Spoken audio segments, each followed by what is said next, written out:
prof et pédago, on en apprend tous les jours. Salut à toi, prof ou pédago, ou les deux. Aujourd'hui, on s'attaque à un mot qu'on entend partout et qui sert souvent de diagnostic universel. La motivation. Il faut rester motivé. On en parle en conseil de classe, sur les bulletins, en réunion parents-prof. Votre enfant n'est pas motivé.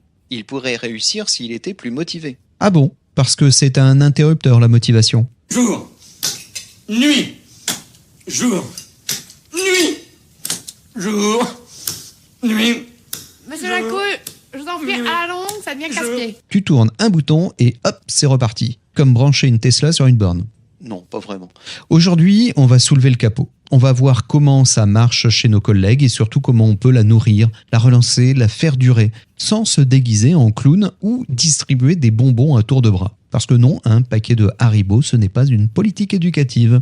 Haribo, c'est beau la vie pour les grands et les petits. Alors spoiler, tous les élèves sont motivés.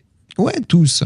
Mais pas forcément parce que tu crois. Certains sont motivés à comprendre. D'autres à saboter le cours pour se faire remarquer. D'autres encore à éviter absolument de se ridiculiser devant les autres. La vraie question, ce n'est pas « sont-ils motivés ?», mais par quoi sont-ils motivés ? Et là, ça devient intéressant. La motivation scolaire, ce n'est pas une potion magique, c'est un état dynamique qui se construit, qui fluctue, qui se régule. Et comme le disent Deci et Ryan, oui, encore eux, deux chercheurs phares, il y a plusieurs types de motivation. La motivation extrinsèque, celle qui vient de l'extérieur, comme les notes, les récompenses ou les sanctions. Et la motivation intrinsèque, celle qui vient de l'intérieur, comme le plaisir d'apprendre, la curiosité, le défi personnel. Alors, la motivation extrinsèque, elle est efficace mais fragile. À l'école, on joue beaucoup avec cette motivation extrinsèque.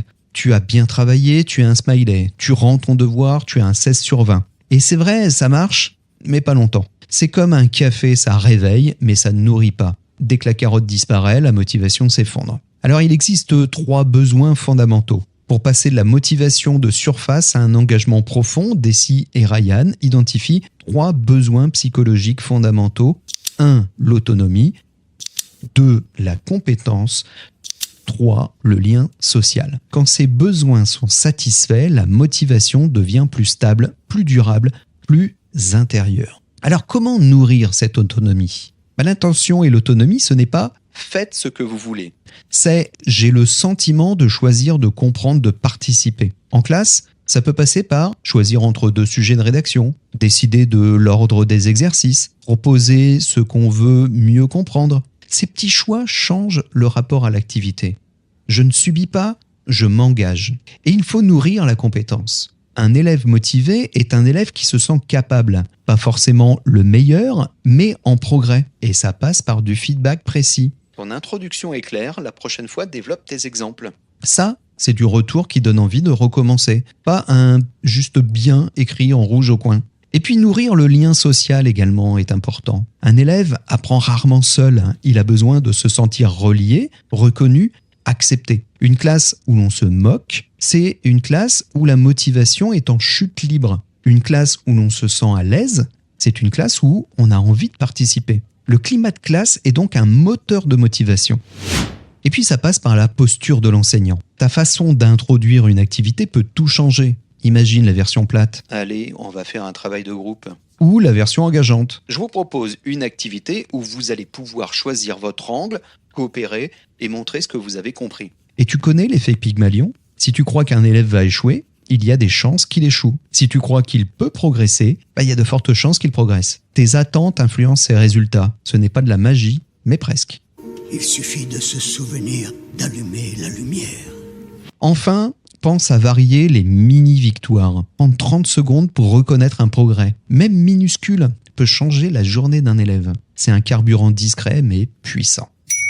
Alors on retient l'essentiel, la motivation n'est pas un miracle, c'est une construction. Et toi, tu es l'un des architectes. En répondant aux besoins d'autonomie, de compétences et de liens, tu ne rends pas l'école fun ou cool au sens marketing, tu la rends vivante, engageante, habitable.